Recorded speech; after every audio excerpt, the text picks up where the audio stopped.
Good day, learners. Before we begin our lesson for today, let us have a prayer. So, Dante, please lead the prayer. So, amen. So, thank you, Dante. Now, before you take your seats, please pick up some pieces of paper and arrange your chair properly. So, good morning, class. I can feel the energy. Again, good morning, class. Now, that's the energy. Are you ready to learn a new lesson today? Settle down, class. So, before that, let me check your attendance first. So, class mayor, is there any absent today? Okay, very well. Everyone will receive a 5 points for being present today. So, before starting our lesson proper, let me present our classroom rules. So there are only 3 rules that I want you to follow. First is respect. Respect each other, especially when someone is talking in front of you. Second is listen attentively to your teacher and to your classmates, especially when they are speaking. And lastly, participate or raise your hand if you want to answer or if you have any question related to our lesson. So, is the classroom rules clear, class? Okay. Before we start our discussion, does anybody want to play a game? Before that, please read the instruction first.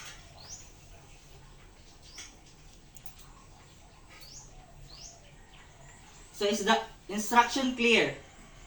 Okay, are you ready? Okay, so let's start. So Simon says stand. Simon says sit. Jay says stand. Katie, you stand even if I didn't say Simon.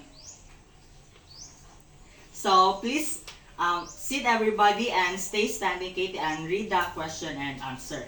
Remember, there is no wrong answer for this one. So thank you, Katie. Please give Katie a round of applause. So now we begin our activity. So Simon says sit. Okay, it didn't take that long. Someone already made a mistake. So Perry, please read the question and answer. Okay, so thank you, Perry. So please give Perry a round of applause. It seems that you already know what is our topic for today. So what is it? So exactly, it is respiratory system and circulatory system. Before we start our lesson proper, please read the objective first. And now for our activity, it is called Four Corners System Matchup. So please read the instruction first.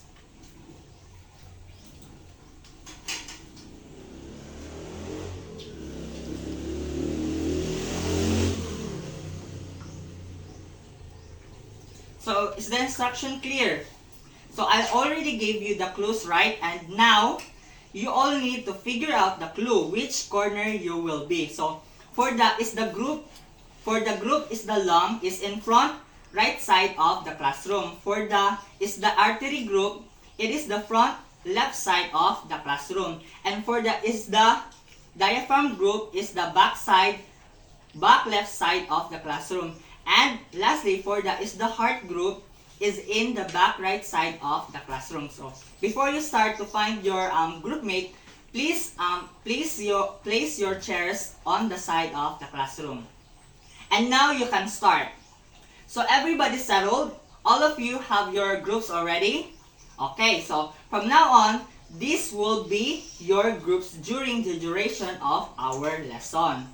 So group is the lung. Present your answer. Why do you think your clues matches with that clue? Alright, great job. Group is the lung. Now let's have group is the artery. Okay, great job. Group is the artery. Now let's have group is the diaphragm. So alright, great job. Group is the diagram. And now for lastly, let's have group is the heart. Okay. Alright, please give yourselves a round of applause. So is still everybody in the zone? I can't hear you. Is everybody still in the zone? Okay. Before we start our next activity, please arrange your chair respectively on which side you are on. For our next activity, it's called Sino Ka. So are you curious for our next activity? So please read the instruction first.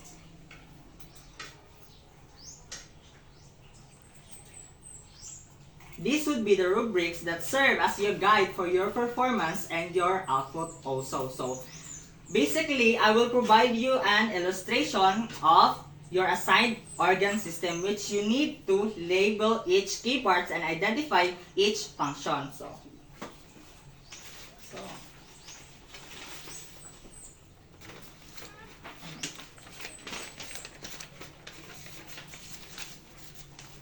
any question about our instruction class? Is the instruction clear? Okay, so you have 6 minutes. That is 2 minutes for your discussion within your group and 4 minutes for the crafting of your output. Okay, so you can start now. Okay, so time is up. Finish or not finish, attach your illustration on the board.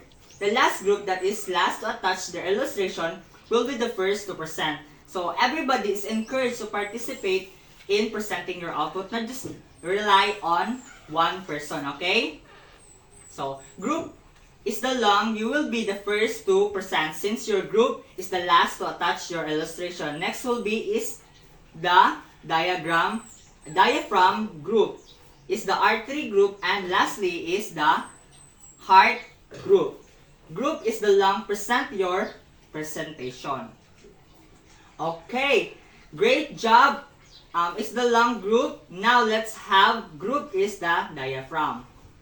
Okay, so great job is the diaphragm group, and now let's have the group is the artery. Alright, great job.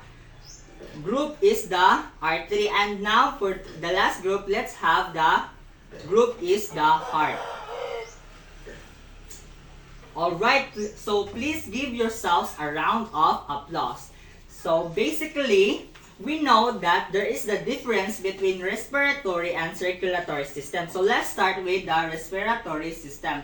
The respiratory system helps our body to get oxygen, which we need to live, and get rid of the carbon dioxide, that is the waste product. This process is called the breathing or external respiration. It's where we breathe air and we exhale. So, is there any question about the respiratory system? Okay, so none. So, now let's move on to the circulatory system. So, the function of circulatory system is to transport oxygen and nutrients to the body. Body cells carry the deoxygenated, that is the oxygen poor blood, and carbon dioxide back to the heart and lungs. So its a major parts are the heart, the blood vessels,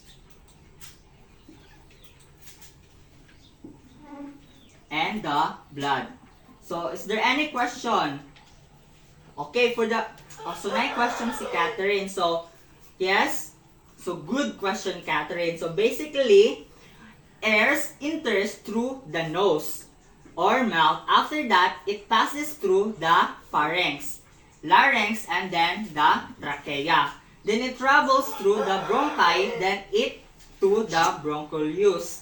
And finally, it reaches the alveoli. In the alveoli, the oxygen enters the body and carbon dioxide leaves your blood to be breathed out. So to deepen your understanding or your knowledge about the relationship of respiratory and circulatory system, our next activity is what we call the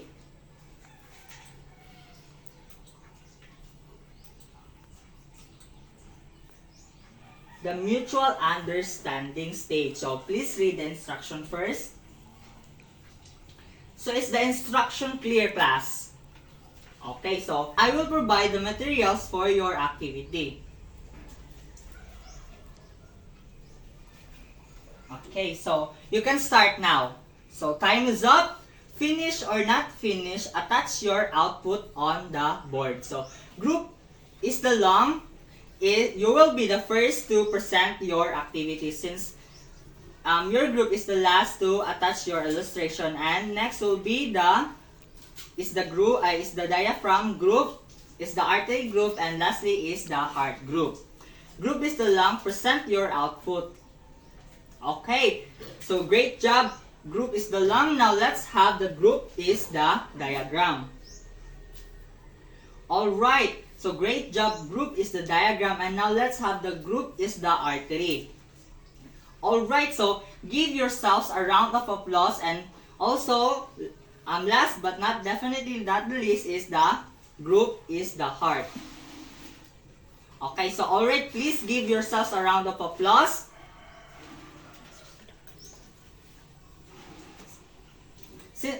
Since you already understand and know the relationship between the respiratory and circulatory system, let's have our oral recitation session. So, first question would be, how do the circulatory system and respiratory system work together to deliver oxygen to the body cells? So, okay, so yes, Hudson. Okay, so very well said, Hudson, no? And how about why is it important for the circulatory system and respiratory system to work in harmony during physical activities like running or walking or anything that is that requires you to breathe and also to be pumped? So yes, Elizabeth. Okay, so very well said, Elizabeth, no? So gusto pa ba ang tanan magdula? So do you want to play a game? So I have this game that is called the Jeopardy. Since you still want to play a game, so our game is called the Jeopardy. So for the rules of our game, for category number 5, clues are phrased as answers. So the contestant must respond with the question that identifies the clue. So contestant must raise their hand to answer and must answer within the 5 seconds. Answers must be phrased as questions. So for example is, what is respiratory system? Or who are the proponent of that theory or something? Okay, so for overall, correct answer earns a point value of the clue, and the answering team chooses the next clue. An incorrect answer or failure to answer on time deducts the point value from the team's score. So there are also exceptions. We have this, what we call the wager, where you wager your points. For example, imuhang points is namoy 15 points. Then if you want to wager your points, just say you wager. So if you have a correct answer for that wager points, you will gain that exact points, that is 15 points, which equals to 30. So if ever nga mamali mo, ang katay inyong gi-wager nga points is madidak to sa inyong points. So basically, kung unsa inyong gi-wager, mao po tong i-deduct. But there's this rule. So dili ka pwede mag-wager nga taas sa imong score. So if your score is 15, dili ka pwede maka-wager og 20. So within the frame radio sa inyong score. So for the okay, so group is the lung would be the first to answer. So okay, so aha man yung gipili. Okay, so the category you have a choice. So for the respiratory system. Okay, so which is not a function of the circulatory system? A, B, C, or D. So your answer is unsa man? D. Okay, so B, tanaw din na to. You're wrong. So meaning naana mo'y negative 5 points. So dapat inyong na ibawi ha kay napa mo'y utang sa kuha. Saha pa man. Okay, so group is the heart na sad. Okay. Filmin ninyong kuha ang gipili. So is the process that delivers oxygen to whether it is needed in the body and removes carbon dioxide. All animals need oxygen to live, and land animals get oxygen from the air. So, unsa yung answer ani? Breathing? Ebet, ang na to. Okay, tama yung answer. So, group is the heart, gains 10 points. Okay, for your assignment, please everybody read the instruction. So is the instruction of your assignment is clear, class? So any more question regarding our topic for today? So none. So alright, that would be all. So goodbye, class, and thank you.